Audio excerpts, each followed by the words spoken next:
Hi Virgo, mid-month of December 2025. Ito na po ang inyong reading. Kuha lang tayo ng ilang guidance, advice, messages para sa inyo. Siyempre pa, mensaheng gabay lamang po. Energy check tayo para sa mga Virgo na maaring makapakinig nito. Mid-December 2025. Anong kailangan nyong marinig? Virgo, kamusta kayo? Magtatapos na ang taon. Kamusta so far ang Desyembre? Anong kailangan marinig ng mga taong ito? Virgo, anong parating sa inyo?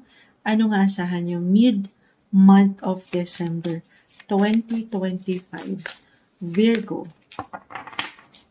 Umuulan guys. Blessing po para sa inyo. Ilaban natin ito. Guidance Virgo, mid-December.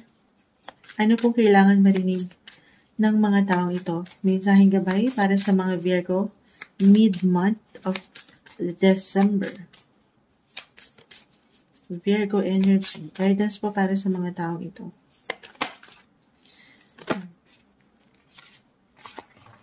Healing. Ano to isa? Passion. Passion. Tayo po live na live. Siyempre pa, healing. Claim na natin. Napakaganda. Na may paggaling. Naturally, ang inyong mga placement, yung inyong house, astrologically, you're in the 6th house of health.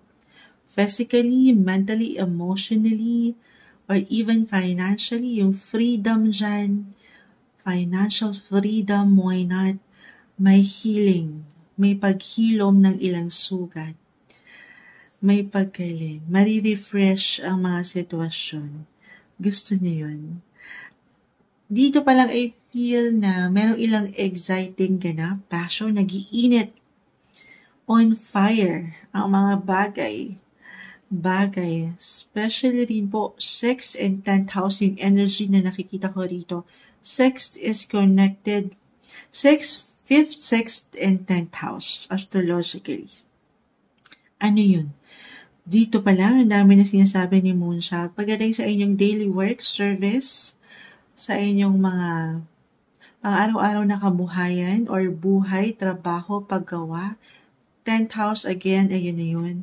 Work-wise, may something ganda akong nakikita on fire. Your career will be on fire mid-December. Lalo pa kung dito talaga, no, yung matatawag yung passion. Kumbaga, yung trabaho na parang hindi kayo nagtatrabaho kasi mahal nyo, yung ginagawa nyo, mahalaga sa inyo, nag-i-enjoy din kayo. Okay? And this time, ito na. Mapupuna kayo. Mararamdaman yung inyong mga enerhiya. Maaring may healing. Hindi naman kailangan yung pinakasalita, pero I feel na meron din kayong something ma-achieve, matatapos. Oo. At dito parang aangat yung pakiramdam, ay totally healed na ako. Okay na to. Parang ganon. It could be an achievement, guys, accomplishment, a recognition, promotion, kahit sa simple lamang po itong appreciation. At yung feeling na ito could be fulfilling kasi nga, ay dito yung passion. Mahal nyo yung serbisyo nyo. Or kung ano man yung pinag-alayan nyo, especially nitong mga nakalipas na buwan ng taon. This time, i-claim na ba natin dyan pa lang? Yes naman po. Merong napupuna kayo. Merong nakapupuna sa inyo. Kasi nga, mahirap na hindi mapuna yung init dyan. Hindi nyo pa man yan ma-realize. Okay? Tingnan natin. Anong kailangan marinig ng mga Virgo? Bakit ito yung bumagsak? Mid-December 2025. Message, mid-month of December to. Guidance po para sa mga Virgo. Anong aasahan nila ngayong mid-month of December? Page of Fire, on fire. Pages, maaring meron talagang parating na balita, impormasyon, magandang posibilidad, unstoppable, limitless, positive potential. Alam ko, matamis na naman yun. Connected din ito sa travel. For some of you, meron ba? Meron bang pagbiyahe? Or kung ang ganap nyo, especially ang inyong trabaho ay konektado rin po sa ibang bansa. Fiery yung energy. Kahit pa tayo. Maaring merong messenger. Merong balita ang parating. The 10 of Air. Alam nyo, itong page of fire, dito umayon sa passion. Ito yon, yung on fire, pakita natin sa live. Ito namang isang bumagsak pagdating sa healing. Ito talaga yon, si Ten of Swords, naka-reverse. It's all about healing. Alam nyo, umaga na. Umaayon ng mga baraha. Claim natin ito na may paggaling. Hindi po isang medical advisor si Moonchild. Physically, again, mentally, emotionally, or even spiritually, I see healing. Yes po. I-claim na natin to, especially for some of you na meron talagang pinagdadaanan ngayon. Ngayon pa lang. Sa usaping ano to guys tayo ay general message. Of course, just only take what resonate. Relasyon, pag-ibig, buhay mag-asawa, negosyo. Bakit yun ang naiiwan ko? Nakukuha ko rin, naisip ko biglang ang energy ni Saturn right now nasa inyong mga 7th house, nagbalik sa inyong 7th house of relationship, marriage. I see healing. Or ito na yung pinaka-advice. Mid-December, pahintulutan yung pahilumin yung ilang sugat-sugat dyan. Okay? Na hindi naging magaan nitong mga nakalipas. Especially this year. Kung saan sinubok ang inyong buhay magkapareha. Okay? May pagtanggap, may pagpapatawad, may pag-move forward. Oo. Healing guys, napakagandang baraha para sa inyo. Deserve nyo ito, Virgo. At tayo guys. Ano kailangan marinig? For some of you, yes, ito rin yun. Sign of endings for new beginnings, marirefresh, renewal yung energy, fresh starts. Mas mapapaangat nyo yung fire sa inyong relasyon or trabaho. Mid-December, ano nga asahan pa ng mga Virgo? Anong parating po para sa mga taong ito? Guidance, message, the King of Air, message po para sa mga Virgo this month. Six of Fire. Okay, so ito yun, maaring tahimik lang. Yung, especially pagdating sa career, more on private, kung hindi nyo pa to ma-realize ngayon, guys, may someone na naka-hide. Hindi pa napapaangat yung enerhiya, pero in time, malalaan nyo to. Mas masasabi nyo sa sarili nyo na hindi na balewala yung pagsisikap nyo, yung pagtsatsaga nyo sa inyong mga buhay serbisyo, maging ano pa man yan. Okay? Patience, ito na. Kayo, humaba ang PC. Pinahaba ang inyong mga pasensya. Naghintay kayo sa healing or pagdating sa inyong mga nililook forward when it comes to your career. Guys, sa healing process, magkakaiba po ang bawat isa. Just because umangat ito ngayon, ay okay ka na. Okay na to, okay na ako, sabi ni Moonchild. Of course, iba-iba po tayo ha. Trust the process. Hindi nyo kailangang madaliin yung pagpapahilom ng inyong mga sugatang puso or pagdating sa inyong health nga, kung meron kayong pinagdadaanan, take it easy. Iba-iba rin kasi tayo ng hugot sa part na yan. Pero, isa lang yung sigurado dito, may improvement. Mag-heal kayo. Lalo pa, dadaan kayo sa recovery, okay? Lalo pa po kung tutulungan ng sarili. Of course naman. Okay, huwag nyo lang din madaliin. Patience. Okay, mukhang kailangan ko ma-mention yun kasi patience. Na-mention ko yung travel for some of you. That is a sign of Sagittarius. Sagittarius is in the 9th house. Regardless sa mga na-mention kong sign, Virgo, yung energy ni Sagittarius connected sa travel. Meron po ba or anything na nilalakad nyo na connected sa ibang bansa?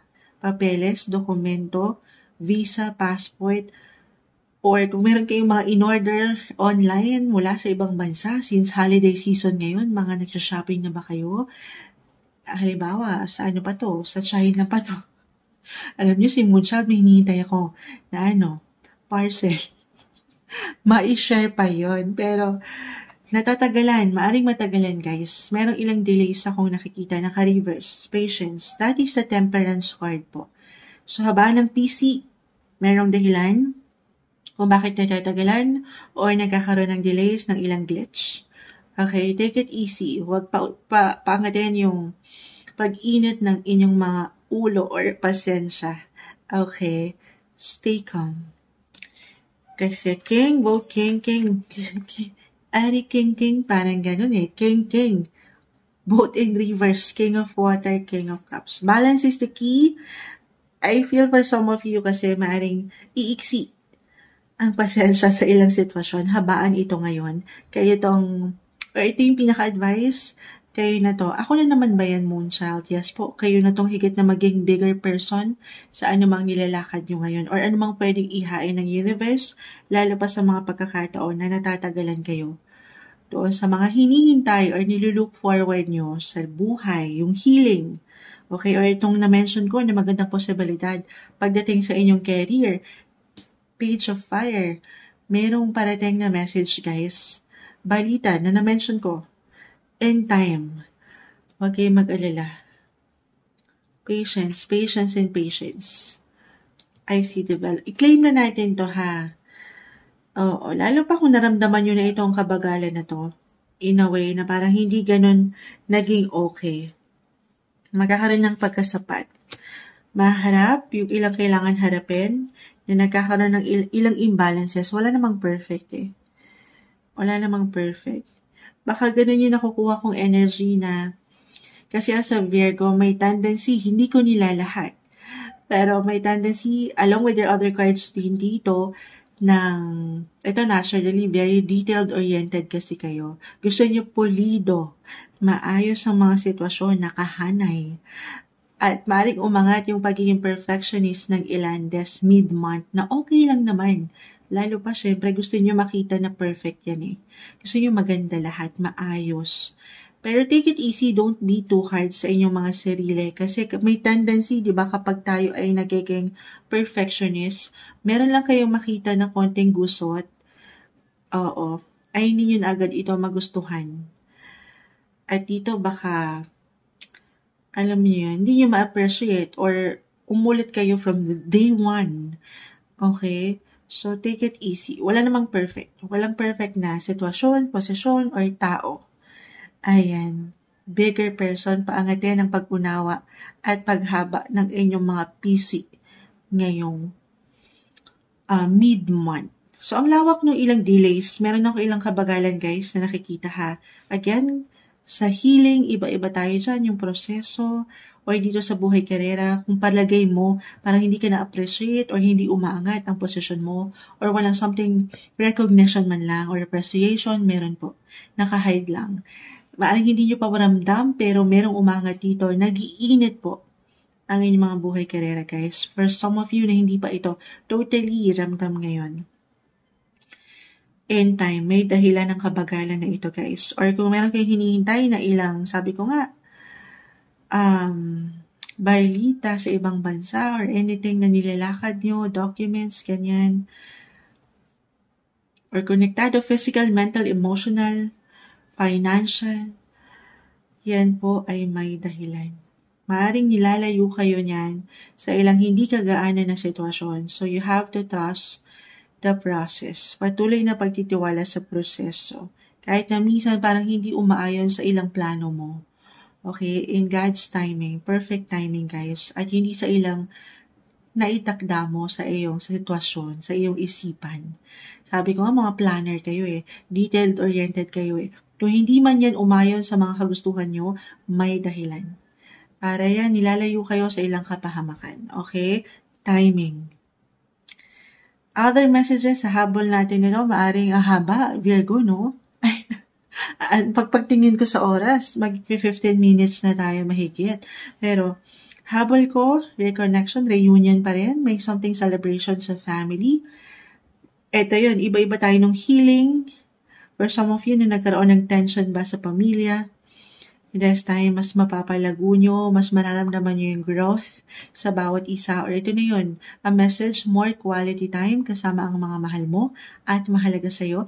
Ngayong mid-December 2025, Merry Christmas. Bago natin makalimutan, babatiin ko kayo Merry Christmas, Happy Holidays po para sa inyo, Virgo.